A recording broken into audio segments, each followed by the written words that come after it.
Imagine só você poder pegar livros clássicos para ler e que vão te transportar para mundos inimagináveis. Vão fazer você mergulhar tão, mas tão profundamente na história que você chega a perder a noção do tempo, perder a noção do espaço e mais. Você se envolve tanto com os personagens, com os seus dramas, seus dilemas, as situações que eles vivenciam, que ao longo da leitura eles vão se tornando cada vez mais próximos do leitor e cada vez mais reais na sua mente. Livros que te arrebatam tanto pelos temas, pelas reflexões, pelas histórias que são envolventes, emocionantes. Quando você termina de ler, sabe que eles vão ficar na sua memória e por isso são experiências inesquecíveis. Foi exatamente isso que aconteceu comigo lendo esses livros que eu vou compartilhar aqui com vocês hoje nesse vídeo. E se você também quer viver essa experiência maravilhosa que a literatura ela é capaz de proporcionar, então fique aqui comigo até o final desse vídeo para conhecer as dicas de clássicos que eu trouxe aqui para vocês hoje. Então bora lá. Olá, aqui é a Adriana e você está no canal Autor Literário. Bom, pessoal, eu sei que muitos que me assistem gostam das dicas de clássicos da literatura, não só das dicas, como também gostam de ler os clássicos. São leitores e apreciadores de uma boa história,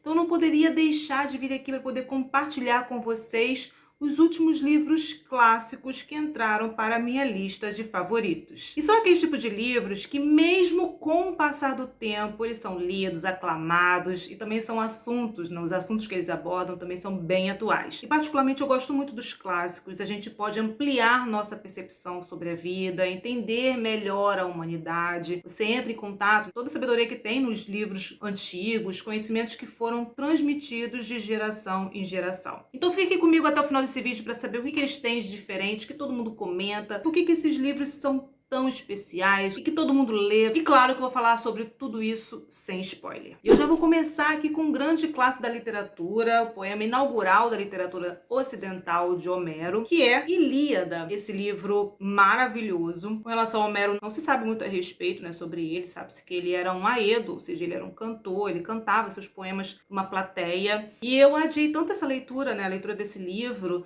que a primeira dica que eu tenho para passar para vocês é que não façam isso. Leiam quanto antes, porque isso aqui é maravilhoso. Confesso que eu não esperava me apaixonar por essa história, me envolver. Para mim foi uma leitura arrebatadora e surpreendente. Eu pensei que fosse ser uma leitura difícil de entender, densa, mas eu me vi devorando essa leitura. É um livro repleto de batalhas, de ensinamentos, de emoções, surpresas. Por isso entrou fácil para minha lista dos favoritos da vida. Bom, aqui na Ilíada nós temos o tema principal, que é a fúria de Aquiles e as consequências trágicas por conta desse sentimento, tanto para Aquiles como também para todos os envolvidos aqui na história.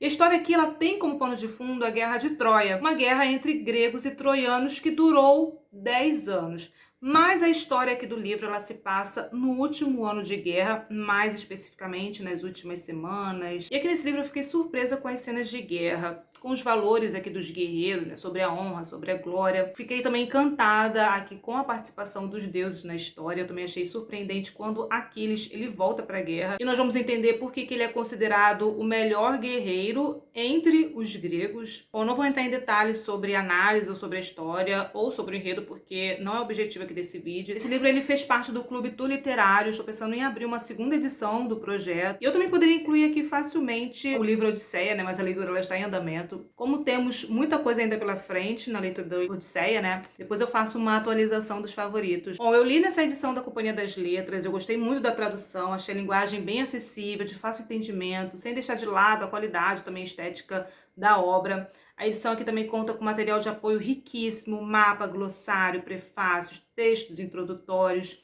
As páginas aqui também são amareladas, bem confortável. Apesar da fonte ser pequena, ela não atrapalha a leitura. Com certeza é aquele tipo de livro que marca a vida do leitor, porque aqui você encontra uma história fascinante, uma escrita belíssima, uma obra para ser lida, apreciada, e melhor ainda se você puder participar de grupos de discussões, né, para debater sobre os assuntos, sobre os temas. Isso torna a experiência ainda mais enriquecedora. Além disso, aqui também a gente aprende muito sobre a Grécia Antiga, sobre mitologia, e de forma prazerosa, nada tediosa e nem cansativa. E também a gente aprende sobre Guerra de Troia, na verdade sobre táticas de guerra, né, no modo geral, que foram as partes aqui que me impressionaram bastante. E conforme a gente vai lendo, a gente também percebe a influência na nossa civilização e cultura. Bom, é um livro fascinante, me marcou muito, por isso entrou na lista dos favoritos da vida e com certeza deixo aqui minhas recomendações. O segundo livro que entrou para a lista dos favoritos da vida é um dos meus escritores favoritos, que é O Jogo das Contas de Vidro, do Hermann Hesse. Essa aqui é uma obra bem complexa, mas ao mesmo tempo ela é fascinante. É um livro denso, com muitas camadas, que exige a atenção do leitor. Você aqui encontra reflexões filosóficas, questões históricas, repleto de crítica da sociedade alemã, europeia. E ao mesmo tempo tem algo que te prende, né? Ele tem um tom que encanta o leitor. Talvez por ele trazer aqui uma ideia de busca de um mundo onde conflitos não existem, por essa busca, né, pela paz. Além disso, as reflexões que ele faz aqui são capazes de causar espanto no leitor. E isso eu achei genial, a forma como ele desenvolve isso aqui na narrativa, abre a nossa mente, não só abre, mas como explode a nossa mente. E é por isso que ele também é apaixonante. Bom, esse livro aqui ele é escrito na forma de uma biografia, ele conta sobre a vida de José Servo, que é um alto membro de uma província chamada Castalha. Castalha é uma comunidade utópica, é uma ordem onde existem somente estudiosos, fechada e exclusiva para membros que vivem. Esses membros, na verdade, eles vivem apartado do mundo real, eles não participam de nada a respeito da vida fora de Castalha. E meninos que se destacam por sua sabedoria, eles são recrutados desde pequeno para poder viver em Castalha, mas para isso eles precisam abandonar a vida, né, que eles vivem, eles precisam abandonar a família, romper todos os laços e viver voltado para a doutrina em Castalha. E exatamente isso que nós vamos acompanhar aqui na vida de José Servo, que desde pequeno ele entrou em Castalha, quando ele ainda era menino, até o momento que ele se torna um alto membro, ele vai se tornar um mestre do jogo das contas de vidro. Até que em um determinado momento da vida dele vai acontecer aqui uma reviravolta na vida de José Servo, que eu não esperava. E se o livro ele já estava me impressionando pelos temas, pelas abordagens, com essa reviravolta então eu achei ainda mais interessante. Não só isso, o livro ele também é interessante porque ele traz reflexões sobre contradições e conflitos existentes sobre esses dois mundos, a perspectiva diferente desses dois mundos, o mundo utópico de Castalha e o mundo real, dentre outras questões, dentre outras reflexões críticas. E realmente tem aqui muitas questões densas, como eu falei, são muitas camadas, mas quando eu peguei esse livro para ler, eu fui lendo não me preocupando em apreender tudo o que contém aqui no livro, porque isso requer uma releitura. Isso também acabou deixando a experiência ainda mais leve e prazerosa. É um livro que com certeza eu quero ler, não vai demorar muito tempo, porque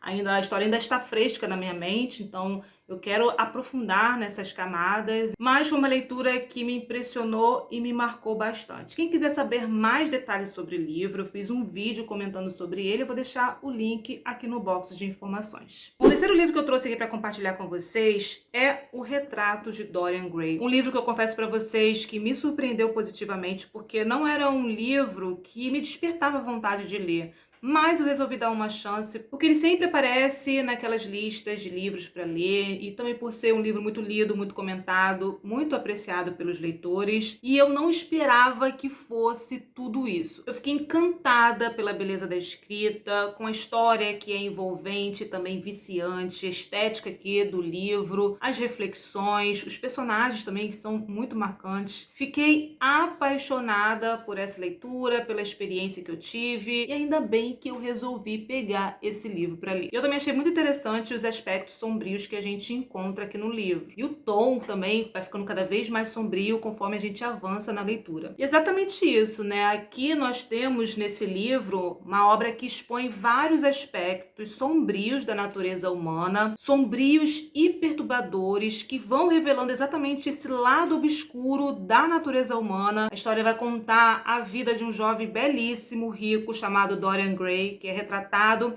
num quadro pelo artista Basil, não sei como se pronuncia, até um determinado momento que Dorian Gray ele vai se apaixonar pela beleza do próprio retrato. Ele vai vender a alma dele, vai fazer um pacto com algo maligno e pede que o quadro envelheça em seu lugar enquanto ele permanece jovem e imortal. Então, um aspecto abordado aqui no livro é sobre a vaidade extrema de Dorian Gray. Ele vai ficando cada vez mais obcecado com sua própria beleza, com sua própria juventude, e isso leva ele a tomar decisões cada vez mais perigosas. Ele vai viver uma vida sem se preocupar com as consequências de suas ações. Então, a gente vai acompanhar exatamente essas consequências, quando a vaidade e a busca pelo prazer são levadas ao extremo. Um outro ponto que a gente encontra aqui no livro é sobre a corrupção moral que Dorian Gray ele vai sofrer. À medida que ele se torna cada vez mais obcecado pela sua própria beleza, pela sua própria juventude, ele também vai ficando insensível às necessidades e aos sentimentos dos outros que estão ali ao seu redor. Ele usa as pessoas para o seu próprio prazer, sem se preocupar com as consequências de tudo isso, né? Como eu falei anteriormente. E isso vai tornando Dorian cada vez mais uma pessoa sem empatia, sem moralidade, e ele vai tomando ações cada vez mais cruéis e violentas. Bom, dentre outros temas e diversas reflexões que a gente encontra aqui no livro, ele também vai abordar sobre a hipocrisia da sociedade. Porque Dorian Gray aqui, ele é cercado por pessoas que vão adular ele apenas por sua beleza, apenas por sua riqueza, mas poucos ali, na verdade, realmente se importam com ele como pessoa, né? Ele vive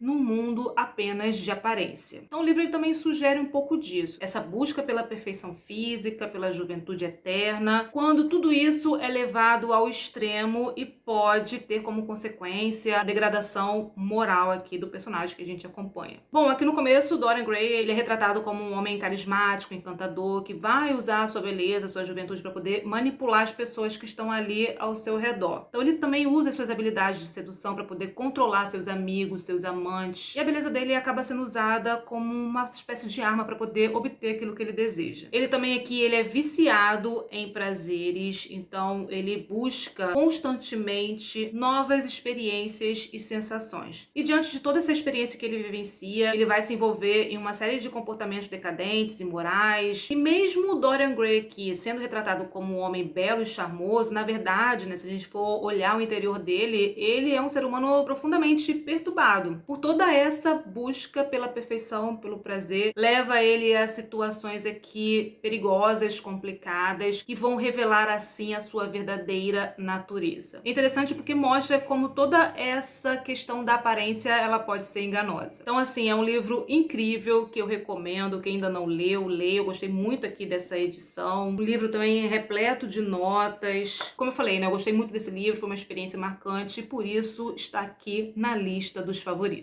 Bom, então é isso, pessoal. Esses são os últimos clássicos que eu li, que entraram para minha lista dos favoritos, né? Temos aqui o Retrato de Dorian Gray, temos aqui O Jogo das Contas de Vidro e Ilíada, livros maravilhosos. E conforme eu for lendo outros clássicos, eu vou atualizando aqui essa lista. Vou aproveitar também para fazer uma playlist para quem tiver interesse em pegar dicas de livros. E caso você já tenha lido algum livro que eu mostrei aqui nesse vídeo, deixa aqui nos comentários como que foi a sua experiência de leitura. E se você gosta desse tipo de vídeo, aproveite para deixar o seu like, porque isso ajuda bastante na divulgação do canal. Se é novo por aqui, aproveite também para se inscrever, ativar as notificações para receber dicas de livros e acompanhar a programação do canal. Obrigada pela companhia e a gente se encontra nos próximos vídeos.